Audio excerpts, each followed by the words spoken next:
کل قیامت کے دن روزہ اللہ کے دربار میں کھڑا ہوگا، قرآن اللہ کے دربار میں کھڑا ہوگا، اللہ اس کو اپنی شان شکل عطا فرمائے گا۔ روزہ باری تعالیٰ کے دربار میں عرض کرے گا، اے باری تعالیٰ میں نے دن میں اس کو کھانے سے، اس کو پینے سے، بیوی کے ساتھ ملنے سے باری تعالیٰ میں نے اس کو روکا ہے، تو میری شفاعت کو قبول فرما۔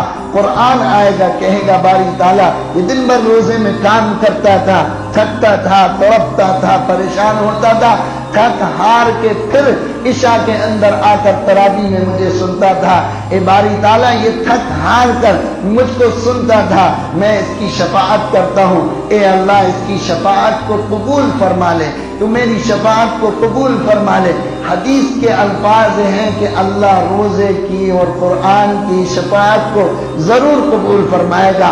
سوچو تو صحیح، اللہ کا کلام اللہ کی ذات سے نکلا ہوا وہ جب کسی بندے کی موافقت میں کھڑا ہو جائے گا تو اس کی شفاعت میں کیا کسی کو کیا تحمل ہو سکتا ہے؟ سوچنے کی بات، غور کرنے کی بات کہ اللہ کا کلام یہاں پڑھا جائے اور مسلمان چوراہوں پر کھڑا ہو، ایک ایک گھنٹے، دو دو گھنٹے، تین تین گھنٹے روڈوں پر کھڑے ہو کر رمضان جیسے مقدس مہینے کے اوقات کو آدمی ضائع کر دے اور ایک سوا گھنٹے کے لیے مسجد کے اندر آ کر قرآن سننا اس کو بوجھ معلوم ہوتا ہو، اور پھر قرآن سنا بھی کیسے جاتا ہے؟ اس حافظ کو سب سے زیادہ نمبر ملتے ہیں جو جلدی فارغ کرا دے، باہر نکل کر فون لگاتے ہیں، معلومات کرتے ہیں، جب چوراہوں پر کھڑے کیوں یہ کتنی دیر لگی؟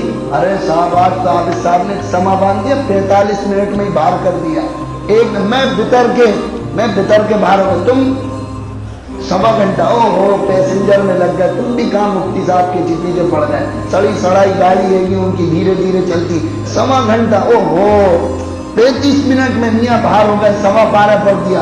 10 دن والے تراویح پڑھتے ہیں، یہاں سوا پارہ پڑھ کے نکلو، ایک پارہ وہاں 4 پارے ہو جاتے ہیں۔ عقل حیران ہوتی ہے کہ اتنے ہی وقت میں 4 پارے کیسے ہو جاتے ہیں۔ آدمی شوق نمبر ان کو، اب آپ موازنہ کرو، لوگوں سے ووٹ دو کون حافظ اچھا ہے، تو وہ کہے گا جو 35 منٹ میں باہر کراتا وہ حافظ صاحب بہت اچھے۔ اللہ کے کلام کے ساتھ یہ مذاق نہیں، اللہ کے کلام کے ساتھ یہ مذاق نہیں ہے، اور کس کو مذاق کہا جائے؟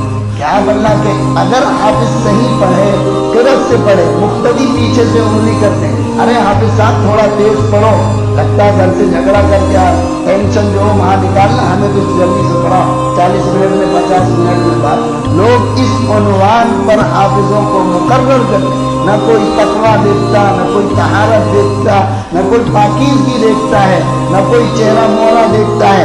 آپ تو یہ بتاؤ کتنی دیر میں ہمیں فارغ کر دو، ہم تو اس پر آپ کو رکھنے کے لیے تیار ہیں۔ یہ اللہ کے کلام کے ساتھ اس سے بڑا کوئی تمسخر، اس سے بڑا بھی کوئی مذاق ہوگا؟ پھر جو مسجد میں ہوتے ہیں وہ اللہ تبارک و تعالیٰ ان پر رحم فرمائے کہ یہاں قرآن پڑھا جاتا ہے، وہ پیچھے بیٹھ کے سوتے ہیں، وہ پیچھے بیٹھ کے باتیں کرتے ہیں، مسجد میں رہ کر پڑیاں کھائی جاتی ہیں، بیڑی سگریٹ پی جاتی ہے، یا بیڑی سگریٹ نہ بھی پیتے ہوں باہر جا کے پیتے ہیں اور پھر اس کی بدبو مسجد میں ساتھ ملاتے ہیں۔ ہر رکعت میں کوئی نہ کوئی باہر نکلنا، ہر رکعت میں پیچھے سے تمام مسجدوں کی، یہ صرف گناہ کی نہیں، پورے انڈیا کی اور جہاں دنیا میں جہاں ہو، بیرون دنیا کو چھوڑ کر ہر مسجد کا یہ حال ہے۔ جو شور، جو گوگا تراویح کی نماز میں ہوتا ہے وہ کسی نماز میں نہیں ہوتا۔ لوگ سمجھ نہیں رہے، اس کو عبادت نہیں سمجھ رہے، اس کو ایک مذاق سا بنا رکھا ہے۔ اگر کوئی کچھ کہے، اگر کوئی کچھ چلائے تو پھر اس پر الزام ہوتا ہے، میاں تم تراویح پڑھانے آئے ہو، تم اپنی تراویح پڑھاؤ، دادا پیچھے کا دھیان مت دو، تم تو آگے دیکھو، تمہیں اپنے آگے دیکھنا ہے، پیچھے جو ہو رہا اس کو ہونے دو۔ یہ اللہ کے کلام کے ساتھ بے حرمتی ہے، یہ اللہ کے کلام کے ساتھ مذاق ہے۔ اللہ کے نبی فرما رہے ہیں وَقِيَامَ لَيْلِهِ فَطَوْعًا، میں نے اس کو، اللہ نے اس کو سنت قرار دیا، سنت مؤکدہ قرار دیا ہے۔ پھر ایک عنوان یہ بنایا جاتا ہے تراویح کا کہ لوگ اس کو جلدی سے پڑھ کر فارغ ہو جاتے ہیں، پھر 10 دن میں 12 دن میں پڑھ کر فارغ ہو جاتے ہیں۔ میں کسی پر اعتراض نہیں کر رہا، میں تو ان پڑھنے والوں پر اعتراض کر رہا ہوں جو پڑھتے ہیں، منع نہیں ہے، پڑھو جس کی جو مرضی جہاں پڑھنا ہے پڑھے. لیکن کیا 10 دن کے بعد قرآن پورا ہو گیا؟ کیا رمضان بھی ختم ہو گئے؟ جو لوگ 10 دن میں پڑھتے ہیں پھر عشاء کی نماز کے بھی ان کے لالے پڑ جاتے ہیں، پھر وتر کی نماز کے بھی ان کے لالے پڑ جاتے ہیں، پھر وہ چوراہوں پر کھڑے ہو کر وقت کو ضائع کرتے ہیں، لیکن مسجد میں آ کر اللہ کے کلام تو چھوڑو، عشاء کی فرض نماز بھی ادا نہیں کر پاتے. یہ بھی بہت بڑا ایک المیہ، ایک بہت بڑا افسانہ ہے کہ لوگ 10 دن میں فارغ ہو کر اس کو چھوڑ دیتے ہیں. ایک مسئلہ اس کو اچھی طریقے سے سمجھ لیں.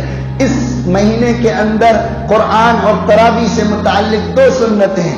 ایک تو یہ ہے کہ پورا مہینہ تراویح پڑھنا، اور ایک یہ ہے کہ اس میں پورا قرآن سننا. جو لوگ 10 دن میں 12 دن میں قرآن سن لیتے ہیں وہ ایک سنت کے ادا کرنے والے ہوتے ہیں، لیکن ایک سنت کو چھوڑنے والے بن جاتے ہیں. ایک سنت کو چھوڑنے والے بن جاتے ہیں. آپ مکہ کے اندر، مدینہ کے اندر جائیں، وہاں کی مسجدوں میں دیکھیں انتظام ہوتا ہے، وہیں تراویح کی نماز شروع ہوتی ہے، تراویح ہوتے ہوتے فجر کا وقت شروع ہو جاتا ہے. پوری رات ان کی تراویح کی نماز میں جاتی ہے.